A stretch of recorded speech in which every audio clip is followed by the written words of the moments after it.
아버님, 제발 격 좀 차리고 사세요. 그 낡은 트럭, 이 아파트 품격에 안 맞으니까 구석에 처박아 두시라고요. 흙냄새 풀풀 풍기면서 집안에 들어오니까 애들 정서에도 안 좋잖아요. 39살 엘리트 사위 박서방은 68장인이 정성껏 키워온 감자박스를 발로 툭 차며 소리를 질렀습니다. 녀석은 장인의 거친 손을 보며 세균 덩어리라 멸시했고 장인이 머물던 소파에 탈취제를 뿌려대며 대놓고 모욕을 주었죠. 하지만 그 오만한 사위는 꿈에도 몰랐습니다. 자기가 매일 굽신거리며 출근하는 강남 대기업 빌딩의 진짜 주인이 자기가 영감탱이라 부르며 무시하던 그 농사꾼 장인이라는 사실을요. 박서방, 자네가 그랬지? 가난은 냄새가 난다고. 그런데 어쩌나. 자네가 딛고 서 있는 이 빌딩 바닥도 전부 내 흙 묻은 손에서 나온 것인데 아무도 몰랐습니다. 시장통 점퍼를 걸친 노인의 품 안에는 사위의 인생을 단 5분 만에 끝장낼 500억 빌딩의 인감도장이 숨겨져 있었다는 것을 말입니다. 내 딸의 인생을 망치고 내 노고를 비웃은 사위에게 장인이 선사하는 처절하고도 완벽한 피해 복수극. 부디 제 이야기를 끝까지 들어주십시오. 오늘 그 놀라운 반전의 주인공을 소개합니다. 사연 시작 전 구독과 좋아요는 고생한 아버님께 큰 힘이 됩니다. 여러분 안녕하세요. 강원도 산골에서 평생 흙만 파먹고 산 늙은이 최칠성입니다. 제 손 한번 보시겠어요? 손가락 마디마디는 옹이처럼 붉어졌고 손톱 밑에는 아무리 씻어도 지워지지 않는 까만 흙대가 박혀 있습니다. 어떤 이들은 제 손을 보고 더럽다며 피하기도 하지만 저는 이 손이 참 자랑스럽습니다. 시장통에서 생선 비린내 맡아가며 뙤약볕 아래서 허리 한번 못 펴고 일하며 우리 딸 희주를 키워낸 손이니까요. 하지만 제 사위 39살 박서방에게 이 손은 그저 세균 덩어리일 뿐이었습니다. 녀석은 서울 명문대를 나와 강남 대기업에서 폼나게 일하는 엘리트죠. 상견례 날 녀석이 제 손을 잡을 때 느꼈던 그 짧은 멈춤과 혐오 섞인 눈빛. 그때 알아봤어야 했습니다. 내 자식의 남편이라기에 내 딸이 사랑하는 사람이라기에 그저 허허 웃으며 넘겼던 것이 제 평생의 한이 될 줄은 꿈에도 몰랐습니다. 평생 자식 하나 잘 되라고 거친 땅 일궈온 아버지가 딸 보고 싶은 마음에 강원도에서 서울까지 감자랑 옥수수 한가득 싣고 올라갔는데 사위라는 놈이 입구부터 코를 막으며 아버님 시골 냄새 나니까 제 차에 타지 마세요라고 한다면 여러분은 그 마음이 어떠시겠습니까? 가슴이 찢어지다 못해 난도질당하는 기분 아니겠어요? 그날도 그랬습니다.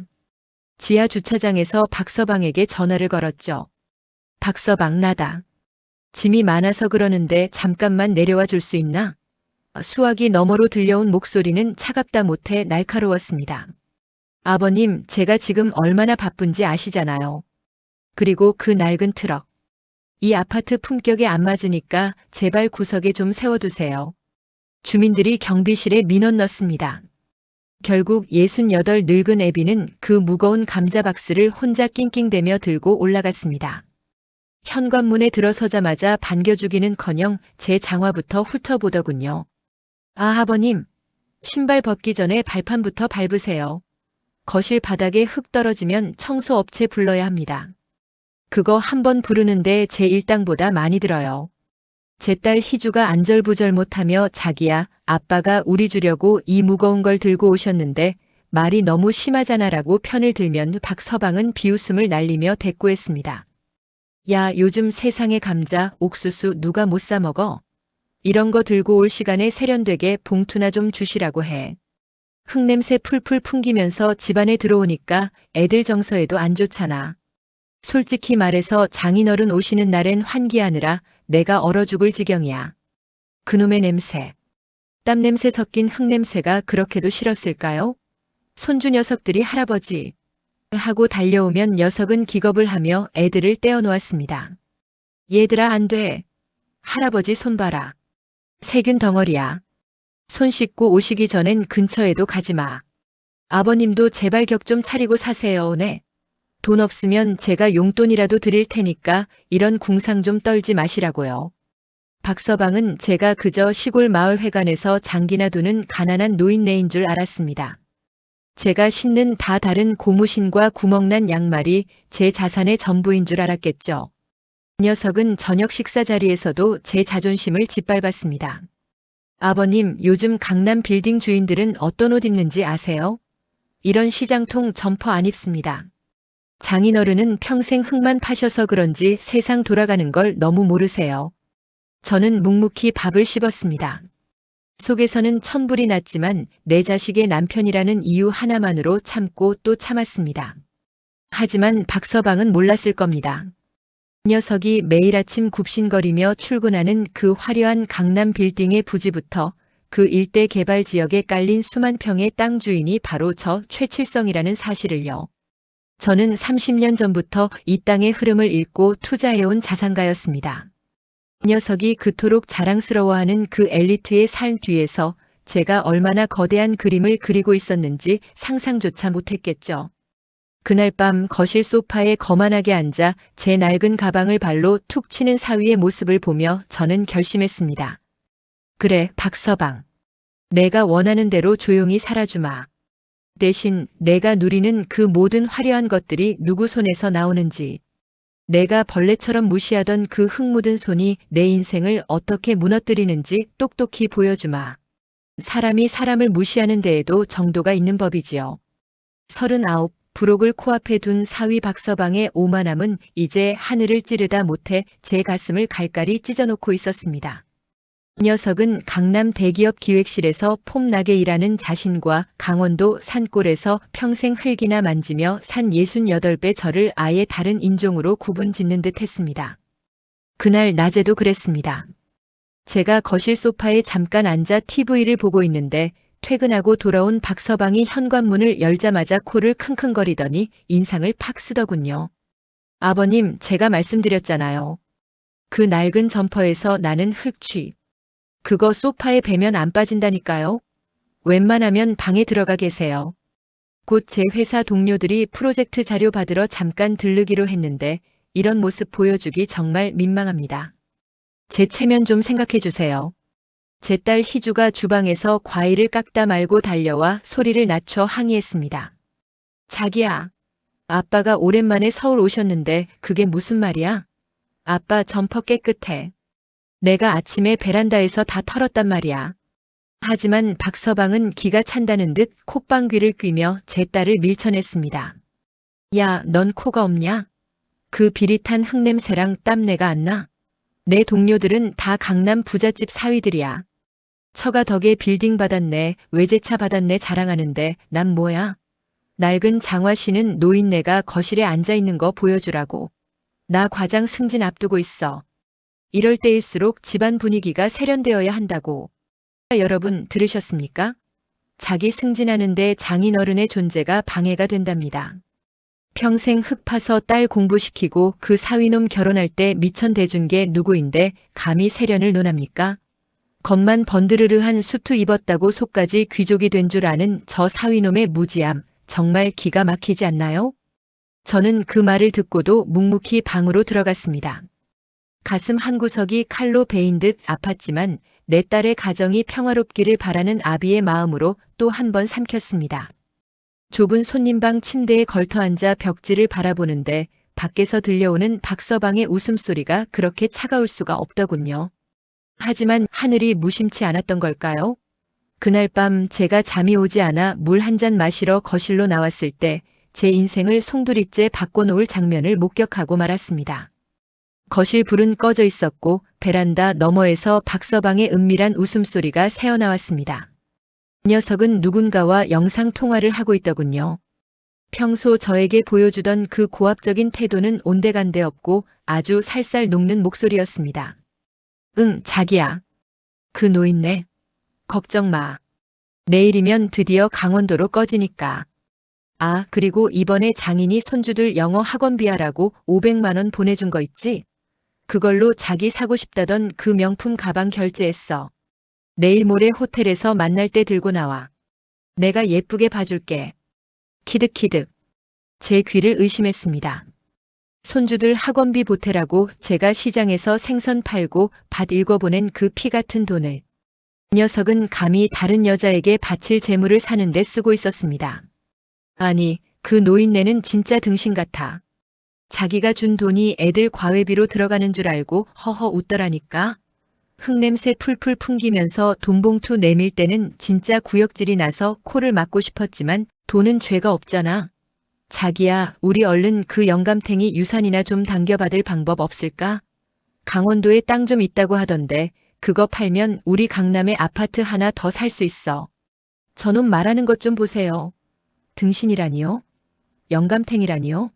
자기 자식들 키워주겠다고 노인이 굽은 허리 펴지도 못하고 번 돈을 가로채서 바람 피우는 데 쓰고 이제는 장인어른의 목숨줄 같은 땅까지 넘보고 있습니다. 이게 사람입니까? 짐승도 이런 짓은 안 합니다.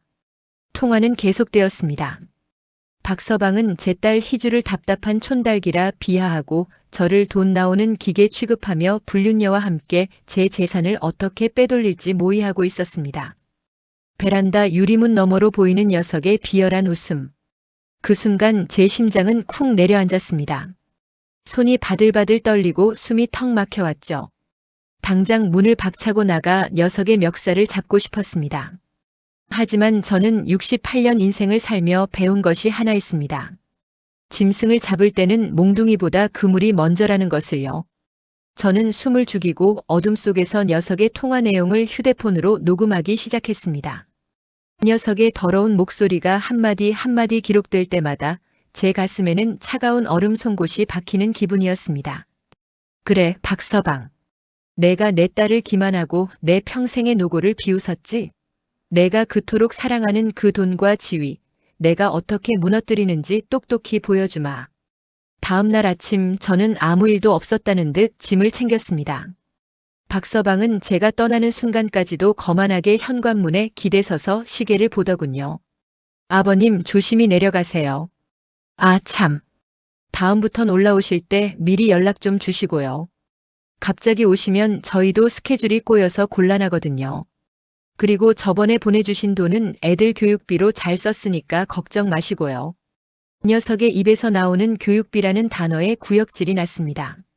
하지만 저는 녀석의 눈을 똑바로 쳐다보며 허허 웃어주었습니다. 그래, 박서방.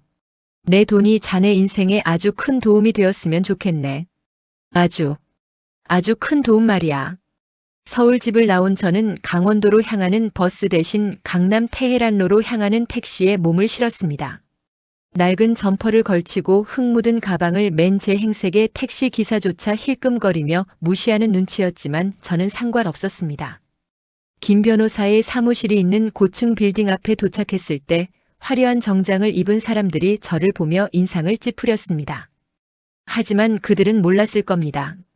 오늘 이 낡은 점퍼를 입은 노인이 강남의 지도를 바꿀 결정을 내리러 왔다는 사실을요. 김 변호사가 제 앞에 서류 뭉치를 내밀며 말했습니다. 회장님 준비되셨습니까? 박진우 대리가 다니는 제2건설의 최대 주주재단이 바로 회장님의 성실재단입니다. 마음만 먹으시면 오늘이라도 녀석을 길바닥에 나앉게 할 수 있습니다. 저는 창밖의 화려한 빌딩 숲을 내려다보았습니다. 박서방이 그토록 집착하는 이 콘크리트 숲. 하지만 그 숲의 뿌리는 저 같은 농사꾼들이 일궈온 흙이라는 걸 녀석은 이제 뼈저리게 깨닫게 될 것입니다. 재계약은 없어. 그리고 박서방. 그놈이 가장 자신만만해하는 그 엘리트의 삶을 가장 비참하고 수치스럽게 무너뜨릴 준비를 하게. 내 딸 눈에서 눈물 한 방울 뺀 대가가 얼마나 혹독한지 내가 똑똑히 보여주지. 인생을 살다 보면 참으로 기가 막힌 순간들이 찾아오곤 하죠. 39세 사위 박서방의 비웃음을 뒤로하고 딸의 집 현관문을 나섰을 때 제 발걸음은 터미널이 아닌 강남 테헤란로 한복판으로 향하고 있었습니다. 녀석은 제가 강원도 산골로 돌아가 평생 흙이나 파먹으며 자기들이 가끔 던져주는 몇 푼의 용돈에 감지덕지하며 살 줄 알았겠지요. 하지만 진짜 강자는 자신의 발톱을 함부로 드러내지 않는 법입니다. 제가 도착한 곳은 강남에서도 가장 땅값이 비싸다는 사거리 30층 높이의 번쩍이는 유리 성성실 빌딩 앞이었습니다. 아침 햇살을 받아 눈부시게 빛나는 그 거대한 건물 앞에 서니 흙먼지가 뽀얗게 앉은 제 갈색 점퍼와 무릎이 툭 튀어나온 면바지가 유난히 더 초라해 보이더군요. 빌딩 입구의 회전문을 통과하려 하자 정장을 쫙 빼입은 젊은 보안 요원들이 마치 오물이라도 본 듯 제 앞을 가로막았습니다. 어이, 어르신. 여기는 함부로 들어오시는 곳 아닙니다. 길을 잃으셨으면 저쪽 지하철역 안내소로 가세요. 여기서 이러시면 곤란합니다. 그들의 눈빛. 39세 사위 박서방이 저를 보며 코를 막던 그 멸시 가득한 눈빛과 어찌 그리도 닮았을까요? 가나는 냄새가 난다던 사위의 독설이 귓가에 쟁쟁하게 울려 퍼졌습니다. 저는 말없이 품 안에서 오래된 가죽 지갑을 꺼냈습니다. 그리고 그 안에서 모서리가 닳아버린 하지만 황금빛으로 번쩍이는 카드 한 장을 꺼내 보여주었습니다. 그 카드는 이 빌딩의 소유주이자 성실재단의 이사장만이 소지할 수 있는 전용 마스터키였죠. 보안 요원의 눈동자가 지진이라도 난 듯 흔들리기 시작했습니다. 방금까지 저를 밀어내려던 그들의 손이 이제는 공손히 모아져 허리를 90도로 꺾었습니다. 이사장님, 아니 저희가 미처 몰라 뵙고 정말 죄송합니다. 저는 그 광경을 보며 씁쓸한 미소를 지었습니다. 껍데기만 보고 사람을 판단하는 이 천박한 세상이 내 사위 박서방 같은 괴물을 만들어낸 것이겠지요. 저는 전용 엘리베이터에 몸을 실었습니다. 30층 버튼을 누르자 엘리베이터는 순식간에 지상을 떠나 구름 위로 솟아올랐습니다. 거울에 비친 제 모습. 낡은 옷을 입었지만 제 눈빛만큼은 40년 전 처음 땅을 일굴 때처럼 날카롭게 빛나고 있었습니다. 여러분 보셨습니까? 방금 전까지 영감탱이 소리를 듣던 우리 최 어르신이 이제는 강남 한복판 빌딩의 주인으로 우뚝 서셨습니다. 저 차가운 보안 요원들이 사색이 되어 절을 하는 모습, 정말 속이 다 시원하지 않나요? 하지만 이제부터가 진짜 시작입니다. 우리 최 어르신이 30층 이사장실에서 어떤 복수의 그물을 짜게 될지, 박서방 그놈의 운명이 어떻게 뒤바뀔지 가슴이 두근거리지 않으십니까? 이사장실 문이 열리자 제 40년 지기이자 성실재단의 법률 고문인 김 변호사가 버선발로 뛰어나왔습니다. 아이고 칠성아. 아니 이사장님. 이게 얼마만입니까? 연락도 없이 어찌 여기까지. 김 변호사 나왔네. 내 사위놈이 나보고 냄새가 난다더군. 그놈 코에 진짜 구역질 나는 냄새가 뭔지 각인시켜주러 왔어. 저는 김 변호사 앞에 사위 박서방의 추악한 통화 내용이 담긴 녹음기와 제가 그동안 몰래 수집해온 증거물들을 내려놓았습니다. 녹음기 속에서 흘러나오는 박서방의 비열한 목소리. 영감탱이 유산이나 당겨봤자 그 촌닭 같은 마누라랑 이혼하고 자기랑 살 거다. 김 변호사는 서류를 검토하며 연신 혀를 찼습니다.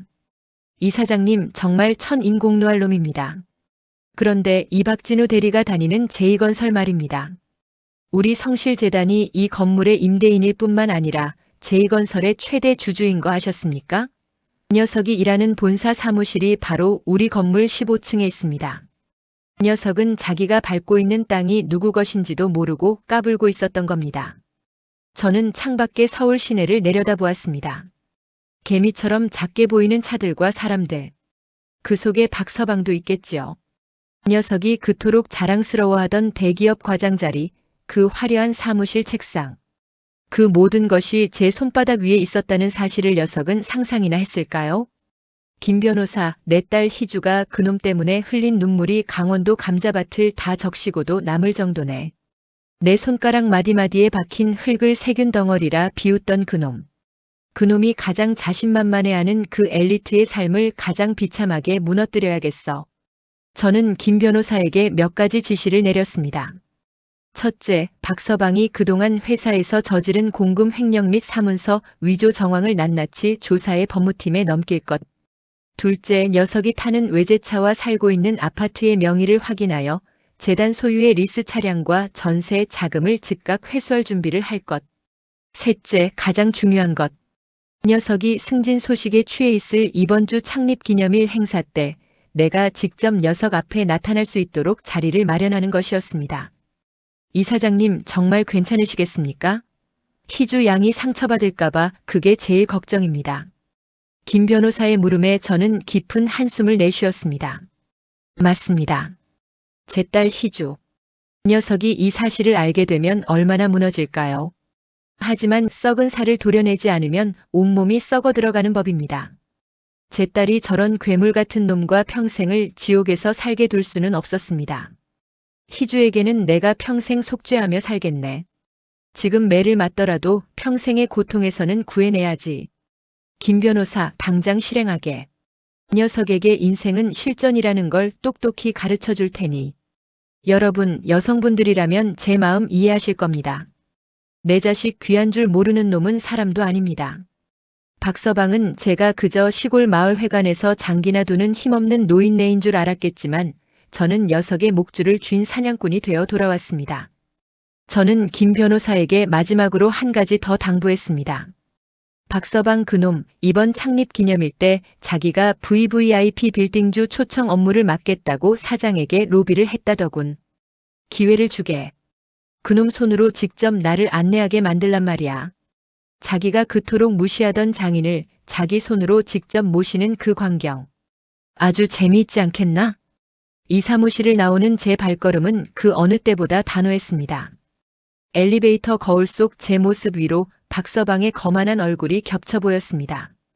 박서방, 자네가 그토록 혐오하던 이 흙냄새가 자네 인생을 어떻게 뒤덮어버릴지 감히 상상도 하지 마라.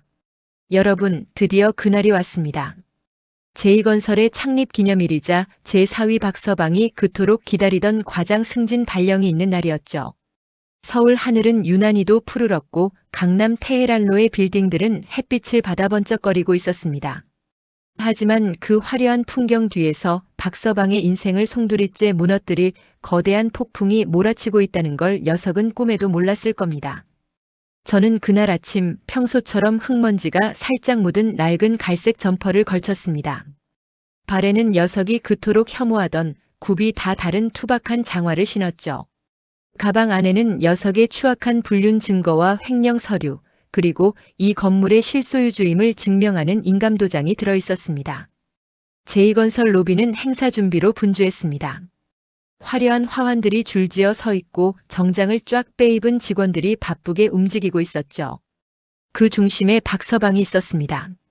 이 녀석은 오늘 승진이 확실시 되는지 아주 기세등등한 표정으로 부하 직원들에게 지시를 내리고 있더군요. 야, 화환 배치 똑바로 안 해? 오늘 성실재단 이사장님이 직접 방문하실지도 모른단 말이야. 우리 사장님이 얼마나 공을 들이시는 분인데 너희들 실수하면 오늘로 끝인 줄 알아. 여러분, 저 박서방 놈 좀 보세요. 자기가 모시는 이사장님이 바로 자기가 멸시하던 장인어른인 줄도 모르고 큰 소리를 칩니다. 실수하면 오늘로 끝이라고요? 정작 오늘 끝장나는 게 누구인지도 모르고 말입니다. 저 거만한 주둥이가 잠시 후 어떻게 비틀어질지 여러분도 가슴 떨리지 않으십니까? 제가 로비 회전문을 통과해 안으로 들어서자 아니나 다를까 박서방의 눈과 제 눈이 딱 마주쳤습니다. 녀석의 얼굴이 순식간에 불그락푸르락 달아오르더니 제게 성큼성큼 다가왔습니다. 아니 아버님, 여기가 어디라고 또 오신 거예요? 제가 시골에 가 계시라고 말씀드렸잖아요. 그것도 그 냄새나는 점퍼의 장화까지. 오늘 우리 회사 큰 행사 있는 거 안 보이세요? 경비들 뭐해? 이 노인네 당장 안 끌어내고. 보안 요원들이 당황하며 제 팔을 잡으려 할 때 로비 안쪽 엘리베이터에서 제2건설의 사장과 임원들이 사색이 되어 뛰어내려왔습니다. 그들 뒤에는 정장을 입은 김 변호사가 저를 향해 정중히 고개를 숙이며 걸어오고 있었죠. 박서방은 상황 파악도 못한 채 사장님 앞을 가로막으며 아부를 떨었습니다. 사장님, 죄송합니다. 제 장인어른이 노망이 나셨는지 자꾸 회사까지 찾아오셔서 제가 당장 쫓아내겠습니다. 짝! 천둥 같은 소리와 함께 박서방의 고개가 돌아갔습니다. 제2건설 사장이 녀석의 뺨을 사정없이 내리친 것이었습니다. 이박대리 이 미친놈아. 내 놈이 지금 누구 보고 노인네래.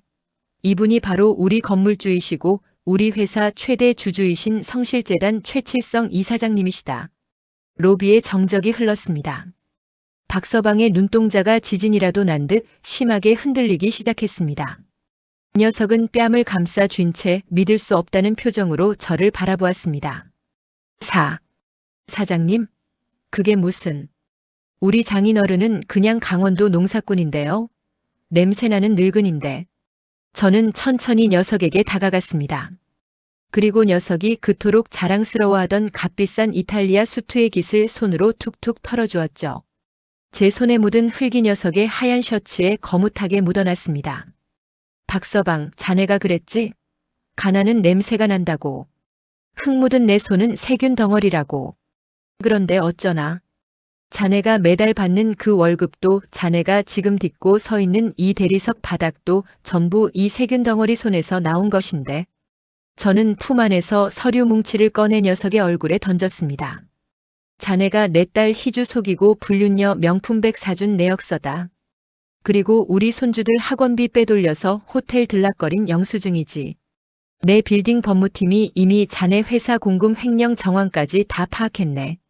사장님, 이런 쓰레기 같은 인간을 우리 건물에 계속 두실 겁니까? 사장의 얼굴이 험악하게 일그러졌습니다. 박진우 대리, 아니 박진우 씨. 당신은 이 시간부로 해고야. 그리고 우리 회사가 입은 손실에 대해서는 형사고소와 손해배상 청구 들어갈 줄 알아. 당장 이 건물에서 끌어내. 여러분, 드디어 터졌습니다. 사장님의 해고 통보와 함께 장인어른의 묵직한 한방. 박서방은 다리에 힘이 풀렸는지 그 자리에 주저앉아 버렸습니다. 아버님, 잘못했습니다. 제가 미쳤었나 봐요. 라고 울며불며 바짓가랑이를 붙잡지만 이미 버스는 떠났습니다. 경찰과 보안 요원들에게 끌려나가는 박서방의 뒷모습을 보며 저는 씁쓸한 미소를 지었습니다. 녀석은 끝까지 소리를 지르더군요. 아버님, 희주를 생각해서라도 이러시면 안 되죠. 저 감옥 가면 희주는 어떡합니까? 저는 녀석의 목소리를 뒤로 하고 로비 중앙에 섰습니다. 그리고 사장에게 단호하게 말했습니다. 사장님, 저놈이 입고 있는 저 수트, 저 구두. 전부 내 돈으로 산 거니 싹 다 벗겨서 내보내세요. 내 흙냄새 나는 돈은 한 푼도 녀석의 몸에 걸치게 할 수 없습니다. 로비 밖으로 쫓겨난 박서방은 와이셔츠 차림에 신발도 신지 못한 채 강남 한복판 길바닥에 내팽개쳐졌습니다. 지나가는 사람들이 수군거리며 사진을 찍어댔지만 녀석은 얼굴을 가릴 힘조차 없었습니다. 하지만 이건 시작일 뿐입니다. 녀석이 그토록 사랑하던 불륜녀와의 관계, 그리고 녀석이 살고 있는 아파트까지. 제가 준비한 진짜 지옥은 이제부터 문을 열기 시작했으니까요. 저는 빌딩을 나오며 제 낡은 장화를 내려다보았습니다. 흙이 조금 더 묻어 있었지만 그 어느 때보다 가볍고 경쾌한 발걸음이었습니다. 희주야, 이 아비가 너무 늦어서 미안하다. 이제 내 인생의 쓰레기를 치울 시간이다. 인생이라는 게 참 묘하지요. 올라갈 때는 한 계단 한 계단 숨이 턱에 차도록 힘들어도 내려올 때는 그야말로 눈 깜짝할 새입니다. 제 사위 박서방이 그랬습니다. 강남 대기업 과장이라는 명함, 번듯한 외제차, 그리고 강남의 고급 아파트. 녀석은 그것들이 오로지 제 잘난 맛에 얻어진 것인 줄 알았습니다. 하지만 그 화려한 성벽의 벽돌 하나하나가 제 땀방울이었고 그 성벽을 유지하는 기름진 자양분이 제 흙 묻은 돈이었다는 사실을 녀석은 길바닥에 나앉고서야 깨닫기 시작했습니다. 로비에서 셔츠 차림으로 쫓겨난 박서방은 지나가는 사람들의 시선을 피할 겨를도 없이 택시를 잡아타고 집으로 달려갔습니다. 아마 녀석은 생각했을 겁니다. 아직 집이 있다. 희주만 잘 구슬리면 장인어른 마음을 다시 돌릴 수 있을 거야라고요. 녀석의 그 얄팍한 계산 속이 참으로 가련하기까지 했습니다. 하지만 녀석이 아파트 현관에 도착했을 때 녀석을 맞이한 건 따뜻한 아내의 위로가 아니었습니다. 현관문 앞에는 덩치 큰 사내들이 가구를 옮기고 있었고 문 입구에는 제 40년 지기 김 변호사가 서류 가방을 든 채 녀석을 기다리고 있었죠. 김 변호사님? 당신이 왜 우리 집 앞에 있습니까? 희주는요? 희주 어디 갔어요? 박서방이 악을 쓰며 문 안으로 들어가려 하자 김 변호사가 차가운 눈빛으로 앞을 막아섰습니다. 박진우 씨, 진정하시죠. 여긴 이제 당신 집이 아닙니다. 이 아파트 전세 보증금 이사장님 명의의 재단에서 지원된 거 잊으셨습니까? 계약 위반 및 재단 손실 방지를 위해 오늘 오전부로 전세권 설정 해지 및 가압류 절차 끝났습니다. 그리고 안에 있는 저 가구들, 가전제품들. 이사장님이 희주 양 시집 보낼 때 해준 것들이니 도로 가져가는 게 맞지 않겠습니까? 박서방은 자기가 번 돈으로 강남 아파트에 사는 줄 알았겠지만 사실은 장인어른이 깔아준 멍석 위에서 춤을 추고 있었던 겁니다. 그 멍석을 장인어른이 단숨에 걷어버리니 녀석은 허공에 뜬 낙엽 신세가 된 거죠. 게다가 저 사내들이 누구입니까? 장인어른이 고용한 용역업체 직원들입니다. 녀석이 그토록 아끼던 수입 안마의자, 대형 TV. 하나하나 실려나가는 걸 보는 녀석의 표정, 정말 볼만하지 않습니까? 박서방은 정신이 나간 사람처럼 거실로 뛰어들어갔습니다. 하지만 거실 바닥에는 이미 노란색 압류 딱지가 덕지덕지 붙어 있었고 식탁 위에는 차갑게 식은 서류 한 뭉치가 놓여 있었습니다. 제 딸 희주가 남긴 이혼 소장과 협의 이혼서였죠. 희주야, 희주야, 너 어디 있어? 아빠가 시킨 거지. 응? 아빠가 너 협박한 거지. 녀석이 소리를 지르며 안방 문을 열었을 때 거기엔 제 딸 희주가 눈물 자국이 선명한 얼굴로 서 있었습니다. 하지만 희주의 눈빛은 예전처럼 유약하지 않았습니다. 희주는 녀석의 발치에 휴대폰 하나를 던졌습니다. 그 안에는 제가 녹음했던 박서방의 불륜 통화 내용과 녀석이 불륜녀와 호텔 로비에서 찍힌 적나라한 사진들이 흘러나오고 있었죠. 진우 씨, 당신 정말 사람이니?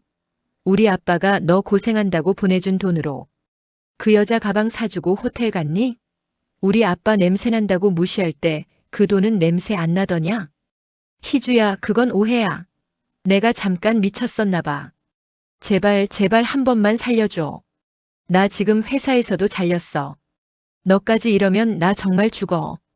박서방이 무릎을 꿇고 비굴하게 희주의 바짓가랑이를 붙잡았습니다. 예전 같으면 마음 약한 희주가 흔들렸을지도 모릅니다.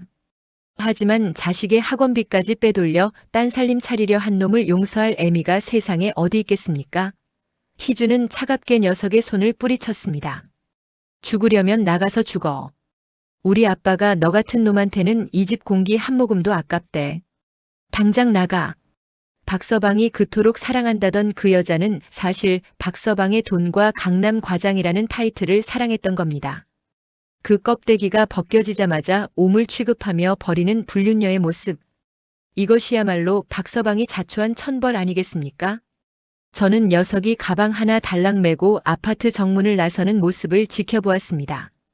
녀석이 신고 있는 구두는 짝짝이었고 셔츠 단추는 채워지지도 않은 채였습니다. 한때는 세상을 다 가진 양 거드름을 피우던 엘리트 사위가 이제는 동네 노숙자보다 못한 처참한 몰골로 길바닥에 내던져진 것이지요. 저는 김 변호사에게 전화를 걸었습니다. 김 변호사, 녀석이 불륜녀에게 준 명품백이랑 선물들 전부 부당 이득 반환 소송 넣게. 그리고 녀석이 회사에서 횡령한 금액 전액에 대해 지연 이자까지 합산해서 청구해. 단돈 10원도 녀석 주머니에 남겨두지 마. 네, 이사장님. 안 그래도 이미 녀석의 모든 계좌에 대해 지급 정지 신청 완료했습니다. 이제 녀석은 편의점에서 컵라면 하나 사 먹을 돈도 없을 겁니다. 저는 전화를 끊고 하늘을 보았습니다. 노을이 지는 강남의 빌딩 숲. 참으로 화려하지만 그 속살은 이토록 차갑고 무섭습니다. 박서방, 자네는 이제부터 알게 될 거야. 자네가 무시했던 그 흙이 얼마나 정직한지, 그리고 그 정직함을 기만한 대가가 얼마나 지독한 갈증으로 다가오는지 말이야. 희주는 제 트럭 조수석에 올라탔습니다. 딸아이의 어깨가 떨리고 있었지만 저는 아무 말 없이 그 거친 손을 잡아주었습니다. 희주야, 강원도 집 가면 아빠가 내가 제일 좋아하는 옥수수 쪄줄게. 거기선 아무도 너 무시 못해. 아빠가 내 성벽이 되어줄 거니까. 인생이라는 게 참 공평하지요? 남의 눈에 피눈물 흘리게 하면 내 눈에는 진물이 나는 법입니다. 강남 대기업 대리라는 직함 하나로 세상 부러울 것 없이 거들먹거리던 제 사위 박서방. 녀석은 자기가 지은 죄가 그저 돈 몇 푼 물어내면 끝나는 가벼운 유희인 줄 알았을 겁니다. 하지만 제가 누굽니까? 68년 평생을 이 땅과 함께하며 정직하지 못한 씨앗은 반드시 솎아내야 한다는 걸 배운 농사꾼 아닙니까? 녀석이 집에서 쫓겨나 거리를 전전하던 지 일주일 만에 드디어 첫 번째 공판날이 밝았습니다. 서울중앙지방법원 복도는 차가운 대리석 기운만큼이나 서늘했습니다. 저는 그날도 평소처럼 흙먼지가 살짝 묻은 갈색 점퍼를 입고 법원 복도 벤치에 앉아 있었습니다. 제 옆에는 제 딸 희주가 검은 정장을 입고 수척해진 안색으로 제 손을 꼭 잡고 있었죠. 희주야, 떨지 마라.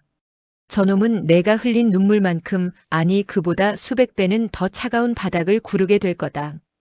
그때였습니다. 복도 저 끝에서 수갑을 차고 포승줄에 묶인 채 교도관들에게 끌려오는 한 남자가 보였습니다. 불과 보름 전까지만 해도 수백만 원짜리 명품 수트를 입고 아버님, 냄새나니까 근처에도 오지 마세요라며 코를 막던 그 잘난 사위 박서방이었습니다. 여러분, 저 꼴 좀 보세요. 머리는 덥수룩하게 자라 비듬이 내려앉았고 얼굴은 며칠이나 못 씻었는지 시커먼 기름기가 번들거립니다. 녀석이 그토록 혐오하던 더러운 냄새가 이제는 녀석의 온몸에서 진동을 하고 있었습니다.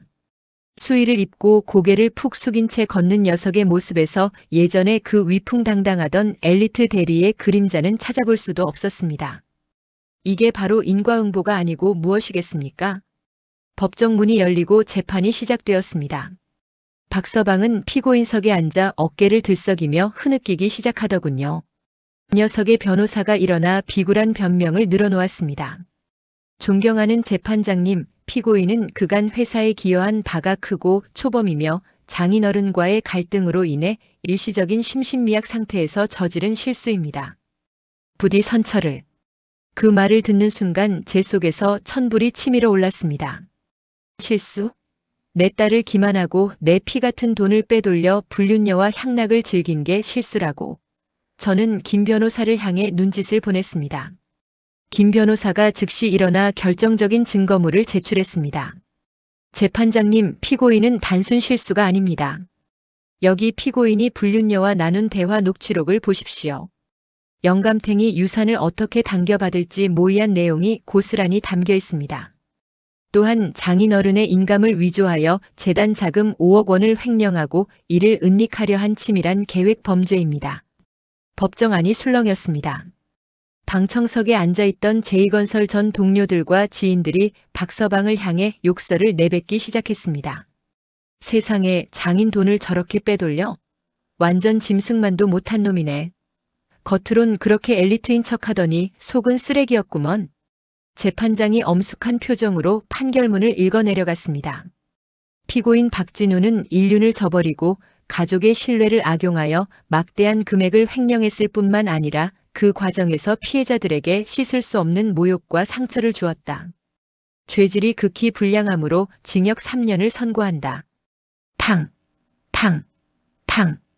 법봉 소리가 울려 퍼지는 순간 박서방은 비명을 지르며 바닥으로 무너져 내렸습니다. 아버님, 살려주세요. 희주야, 나 감옥 가면 죽어. 제발 고소 취하해줘. 교도관들에게 끌려나가는 녀석의 발버둥을 보며 저는 녀석의 귓가에 들리듯 말듯 낮은 목소리로 의졸였습니다. 박서방, 자네가 그랬지? 흙냄새가 구역질 난다고. 이제 자네가 살 곳은 그 흙냄새조차 맡을 수 없는 차가운 시멘트 벽 아니네. 거기서 자네가 벌인 그 정직한 노동의 가치를 뼈저리게 느껴보게나. 재판장을 나오니 찬바람이 쌩하고 불어왔습니다. 희주가 제 팔짱을 꼭 끼며 말했습니다. 아빠, 이제 정말 끝난 거지. 나 이제 그 사람 이름 안 들어도 되는 거지. 저는 희주의 머리를 쓰다듬어 주었습니다. 그래, 이제 저놈은 내 인생에서 깨끗이 지워졌다. 이제 우리 저놈 때문에 못 먹었던 맛있는 밥 먹으러 가자. 비린내 난다고 구박받았던 그 생선구이, 오늘 원 없이 먹자꾸나. 하지만 박서방의 고통은 여기서 끝이 아니었습니다. 감옥 안에서도 녀석을 기다리는 건 제가 미리 손을 써둔 특별한 대우였으니까요.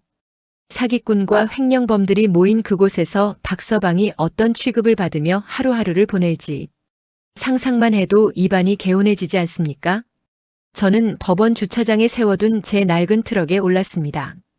트럭 창가에 묻은 흙먼지가 오늘따라 금가루처럼 반짝이더군요. 녀석이 그토록 무시하던 이 흙이 결국 녀석의 화려한 가면을 벗기고 진실을 밝혀냈습니다. 박서방, 자네는 이제부터 진짜 지옥을 맛보게 될 거야.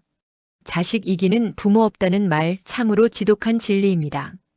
제4위 박서방이 구치소로 압송되던 그날 밤 저는 강원도 시골집 툇마루에 앉아 깊은 담배 연기를 내뿜었습니다. 속이 시원할 줄 알았는데 가슴 한구석이 아릿하게 저려오더군요.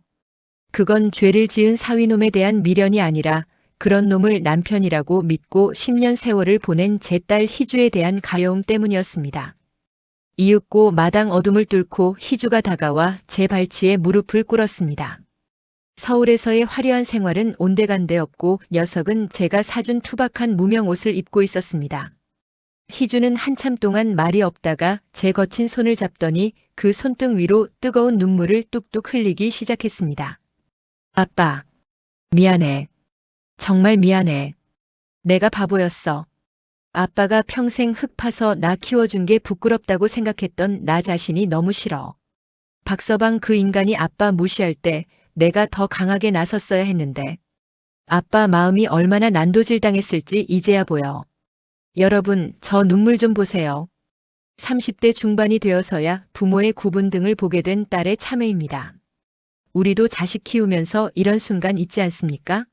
내 자식이 세상 풍파에 치여 뒤늦게 엄마 아빠 부르며 돌아올 때 그 미운 마음은 눈 녹듯 사라지고 그저 안쓰러운 마음만 남는 법이죠. 희주의 저 오열은 그동안 쌓였던 모든 도끼를 씻어내는 정화의 눈물이었습니다. 저는 희주의 떨리는 어깨를 투박한 손으로 감싸 안았습니다. 울지 마라 희주야. 내 잘못이 아니다.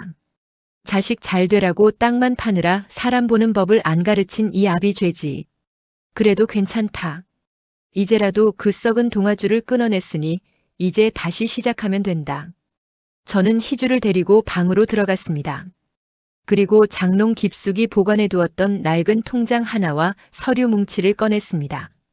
그것은 제가 30년 전부터 희주의 이름으로 하나씩 사모았던 강원도 일대의 토지 문서와 신탁 통장이었습니다. 이게 뭐예요, 아빠? 내가 박서방이랑 살면서 기죽지 말라고 준비했던 거다. 혹시라도 내가 나중에 혼자가 되었을 때 세상 그 누구도 너를 함부로 대하지 못하게 아빠가 쌓아올린 내 성벽이다. 박서방이 그토록 탐내던 내 땅들 사실은 전부 다 내 거였어. 그놈이 정직하게 살았더라면 언젠가 제 손에 들어왔을 텐데 제 욕심이 제 눈을 가린 거지. 희주는 그날 밤 밤새도록 제 무릎을 베고 울다 잠이 들었습니다. 다음 날 아침 희주는 예전과는 전혀 다른 눈빛으로 일어났습니다. 녀석은 제가 준 작업복을 입고 직접 마당을 쓸고 밭으로 나갔습니다. 아빠, 나 이제 서울 안 가. 아빠랑 여기서 흙 묻히며 살래. 아빠가 지켜준 이 땅에서 아빠가 가르쳐준 정직한 냄새 맡으면서 우리 애들 키울 거야. 저는 그 말을 듣고 비로소 가슴속 웅어리가 풀리는 것을 느꼈습니다. 복수는 박서방을 파멸시키는 것으로 끝나는 것이 아니라 제 딸이 무너진 자존감을 회복하고 다시 일어서는 순간 비로소 완성되는 것이었습니다.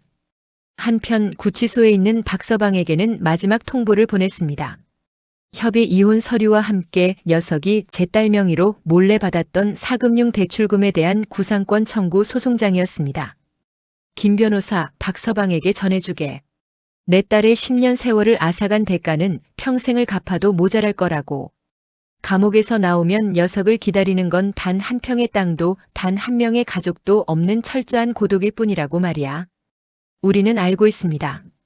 화려한 강남 빌딩보다 소중한 건 내 자식과 함께 먹는 따뜻한 밥 한 끼라는 사실을요. 저는 이제 희주와 함께 제 인생의 마지막 농사를 지으려 합니다. 이번 농사는 감자가 아니라 상처받은 제 자식의 마음을 키우는 농사지요. 하지만 박서방의 최후는 아직 한 발 더 남아 있습니다. 녀석이 감옥 문을 나설 때 녀석을 맞이할 세상이 얼마나 차가운지, 그리고 녀석이 그토록 비웃던 흙먼지가 어떻게 녀석의 숨통을 조여올지, 드디어 결실의 계절이 왔습니다. 제 인생에서 가장 길고도 험난했던 농사가 이제 끝이 보이네요. 박서방이라는 해충을 솎아내고 시들어버린 제 딸 희주의 마음엔 다시 생기가 돌기 시작했습니다. 사람들은 말합니다. 복수는 허무한 것이라고. 하지만 저는 다르게 생각합니다. 잡초를 뽑지 않으면 곡식이 자랄 수 없듯 악인을 벌하지 않으면 선한 사람들의 평화는 지켜질 수 없는 법입니다. 여러분, 저기 좀 보세요. 한때 강남의 번듯한 사업가라며 거들먹거리던 박서방의 모습입니다. 2년의 형기를 마치고 나온 녀석의 손에는 비닐봉지 하나뿐입니다. 녀석이 그토록 집착하던 재산은 소송을 통해 모두 환수되었고 녀석을 따르던 가짜 인맥들은 이미 연락이 끊긴 지 오래입니다. 녀석은 갈 곳이 없어 결국 제가 있는 이곳 강원도로 다시 발걸음을 옮겼습니다. 아마도 마지막 남은 제 땅이라도 구걸해 볼 심산이겠지요. 아, 아버님, 저 왔습니다. 제가 잘못했습니다. 한 번만 살려주십시오. 마당에 엎드려 울부짖는 박서방을 보며 저는 아무 말 없이 흙 묻은 장화를 벗었습니다. 그리고 녀석의 코앞에 흙 한 줌을 던졌습니다. 박서방, 자네는 이 흙의 무게를 아나? 자네가 비웃던 이 흙먼지 속에는 내가 40년 동안 흘린 땀과 눈물이 섞여 있네. 자네는 흙을 밟고 서서 하늘을 보려 했지만 결국 자네가 돌아갈 곳은 자네가 그토록 무시하던 이 차가운 흙바닥뿐이야. 내 딸과 손주들의 인생에서 자네라는 이름은 이미 지워졌네. 다시는 이곳에 발을 들이지 말게. 여러분, 박서방의 저 뒷모습을 보십시오. 비겁하게 빌부터 살려던 마지막 희망조차 꺾인 채 정처 없이 산길을 내려가는 저 모습이야말로 진정한 인과응보가 아니고 무엇이겠습니까? 녀석은 이제 평생을 죄책감과 가난 속에서 보내게 될 것입니다. 남의 가슴에 못을 박은 자는 제 가슴에 칼이 꽂히는 고통을 견뎌야 하는 법이지요. 박서방이 떠난 자리, 제 딸 희주가 환하게 웃으며 새참을 들고 나옵니다. 아빠, 이제 그만하고 들어와서 식사하세요. 오늘 감자전 맛있게 부쳤어요. 희주의 얼굴엔 이제 서울의 독한 화장기 대신 건강한 햇살의 그을음이 내려앉았습니다. 녀석은 이제 제법 능숙하게 호미질을 하고 마을 할머니들과 어울려 수다를 떱니다. 저는 그런 희주를 보며 비로소 진정한 행복이 무엇인지 깨닫습니다. 흙은 절대 거짓말을 하지 않습니다. 심은 대로 거두고 가꾼 만큼 돌려줍니다. 인생도 마찬가지더군요. 정직하게 흘린 땀은 결코 배신하지 않습니다. 혹시 지금 누군가에게 상처받고 무너져 있는 분들이 계십니까? 고개를 들어 주위를 둘러보십시오. 여러분을 지탱해줄 단단한 땅이 있고 여러분을 기다려줄 가족이 있습니다. 저 최칠성이 그랬던 것처럼 여러분도 다시 일어설 수 있습니다. 황혼의 노을이 참으로 아름답습니다. 제 인생의 가장 찬란한 가을을 보내며 시청자 여러분의 가정에도 늘 평화와 축복이 가득하기를 기원합니다. 그동안 제 투박한 이야기를 들어주셔서 진심으로 고맙습니다.